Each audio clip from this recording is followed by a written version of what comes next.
কক্সবাজারের শুটকিবলি থেকে আমাদেরকে দেখানোর চেষ্টা করছি।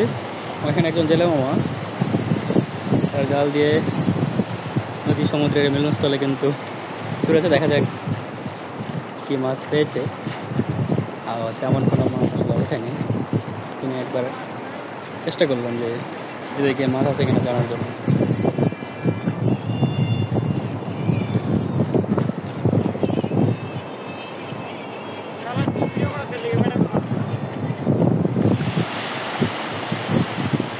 আর ওই পাশে গেলে পাবে, সমস্যা নেই।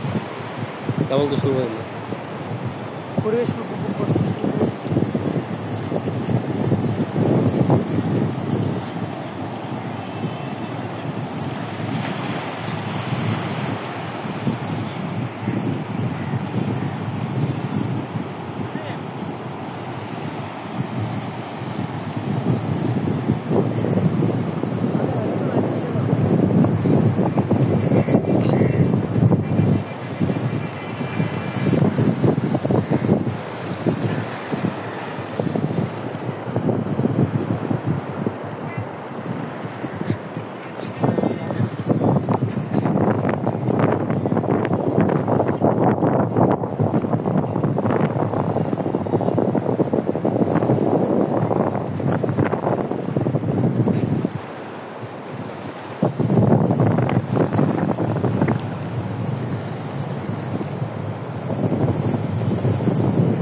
মাছ ধরার নৌকাগুলো সমুদ্রে এখানে দেখা যাচ্ছে বেশ কয়েকটি নৌকা সমুদ্রে পাড়ি দিয়েছে।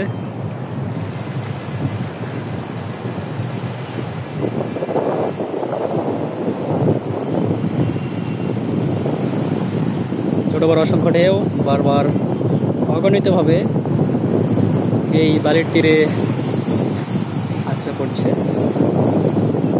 বর্ষা মৌসুম হয়, এদিকে বৃষ্টিপাত এবং ঢেউয়ের সংখ্যা তীব্রতা সবকিছু অনেক বেশি। যদিও এই জায়গাটাতে আসলে ততটা অনুভূত হচ্ছে না। কক্সবাজারের অন্যান্য যে সমস্ত পয়েন্টগুলো আছে সেগুলো কিন্তু প্রচণ্ডভাবে ঢেউগুলো আঘাত আনে।